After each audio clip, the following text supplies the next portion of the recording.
Ideal رہبر رہنما اس کو مانو جس تک آپ کی رسائی ہو، اور اس کے لیے سب سے بہترین ہوتا ہے آپ کی مسجد کا اپنا امام۔ جس مسجد میں آپ رہتے ہیں اس مسجد کے امام کے ساتھ رابطہ رکھو۔ لیکن کیا سارے لوگ اپنے امام کو امام سمجھتے ہیں؟ کچھ لوگ وہ ہیں جو امام کو غلام سمجھتے ہیں اور غلام بنانا چاہتے ہیں۔ السلام علیکم ورحمت اللہ، پیچھے سے مقتدی کہیں گے پھیرو سلام تو پھیرے گا، ورنہ نہیں پھیرے گا۔ خبردار، اگر کوئی ایسا امام ہے تو اس کو گھر میں بیٹھنا چاہیے۔ امام امام ہوتا ہے، امام غلام نہیں ہوتا ہے۔ جو لوگ امام کو غلام بنانا چاہتے ہیں اور امام کو اپنی غلامی کی زنجیر میں ڈالنا چاہتے ہیں، سمجھ لو وہ اپنے لئے جہنم کے راستے میں بغیر حساب کتاب کے جا رہے ہیں۔ امام آپ کا غلام بنے گا؟ وہ امام چاہے ناظرہ خاں ہو، وہ امام چاہے حافظ قرآن ہو، وہ امام چاہے قاری قرآن ہو، وہ امام چاہے عالم دین ہو، وہ امام چاہے مفتی ہو، وہ امام چاہے محدث ہو، امام جو مرضی ہوگا وہ امام آپ کا امام ہوگا۔ امام کے بارے میں خبردار، غلامیت کا تصور نکال دو۔ آج پوری دنیا کے اندر فرعونیت آ گئی ہے، نمرودیت آ گئی ہے، ظالم بن گئے ہیں، مقتدی بھی، کمیٹیاں بھی، سارے کے سارے اماموں کو غلام بنانا چاہتے ہیں۔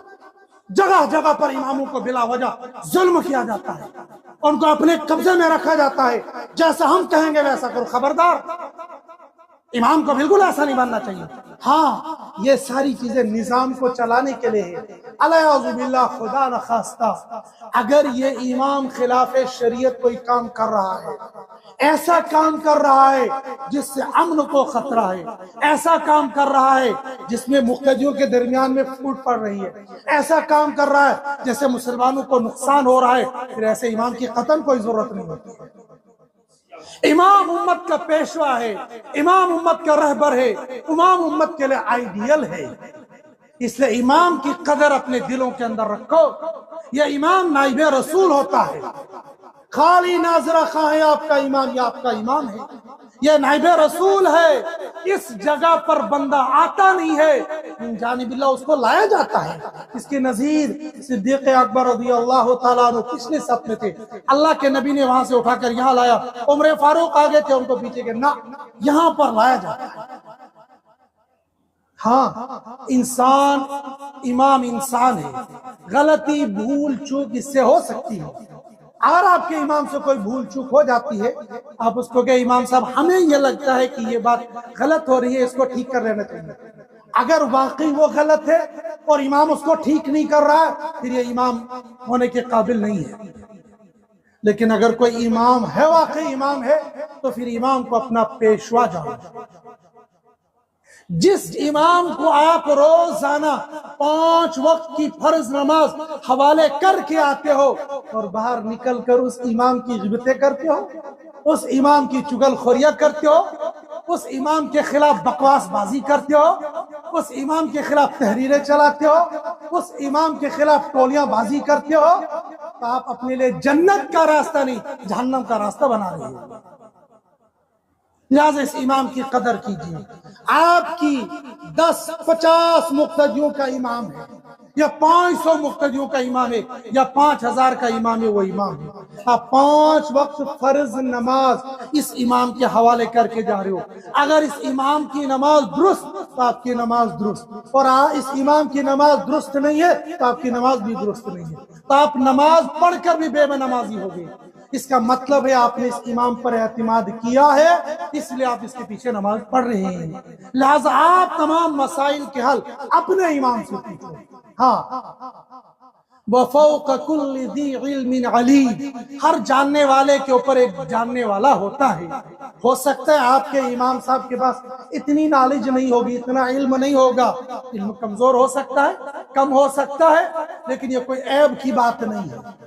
علم کم اور زیادہ ہو سکتا ہے، اور یہ شروع سے چلا رہے جو قرآن نے اعلان کیا ہے، وَفَوْقَ كُلِّ ذِي عِلْمٍ عَلِيمٍ، ہر جاننے والے کے اوپر ایک جاننے والا ہوتا ہے، تو یہ عیب کی بات نہیں ہے۔ آپ امام صاحب کے سامنے اپنا مسئلہ رکھیے، امام صاحب نے فرمایا کہ ابھی مجھے اس کے بارے میں علم نہیں ہے، تو خبردار آپ کے دل کے اندر یہ بات نہیں آنی چاہیے تو یہ کیوں امام چو امشن مسلک پتہ ہی نا، عین ممکن ہے کہ امام صاحب سے نماز کے اندر سہو ہو گیا، اور ایسا سہو ہو گیا، مقتدیوں نے کہا حضرت ایسے ہو گیا، اب نماز ہوئی یا نہیں ہوگی؟ امام صاحب خود پریشان ہو گئے، پتہ نہیں نماز ہوئی یا نہیں ہوئی ہے۔ اب ضروری نہیں ہے کہ یہیں بیٹھے بیٹھے مسئلے کا حل نکلے، بعض دفعہ بالکل نماز کے وقت میں ابھی بندہ مصلی پر ہوتا ہے، فون آ رہا ہوتا ہے، بندہ سوچتا ہے یار یہ تو جاننے والا ہے، یہ تو حافظ قاری ہے، اس کو اتنی بدھی نہیں ہے کہ نماز کا وقت ہے کیوں فون کر رہا ہے، بندہ نہیں اٹھاتا، پھر دوبارہ پھر سے بارہ، بندہ مجبوری میں فون اٹھتا ہے، ناز مفتی صاحب مسئلہ گو خراب، بس اس نماز پڑھنا یہ گڑبڑ ہوگی، اس کا حل بتاؤ۔ تو بندہ وہیں سے بیٹھے بیٹھے مسئلے کا حل تلاش کر رہا ہے، یہ کوئی عیب کی بات نہیں ہے، مجھے نہیں معلوم ہے میں کتاب میں دیکھ لوں گا، کتاب میں نہیں ہوگا میں اپنے بڑے سے معلوم کر لوں گا، لیکن یہ عیب کی بات نہیں۔ لہٰذا اپنے بڑوں کے ساتھ اور علماء اکرام کے ساتھ رابطہ رہے گا تو بندہ راہ راست پر آ جائے گا۔ جو ہم دائیں بائیں حل تلاش کرتے ہیں اس سے حل نکلے یہ کوئی ضروری نہیں، ممکن ہے نکل جائے گا لیکن یہ کوئی ضروری نہیں۔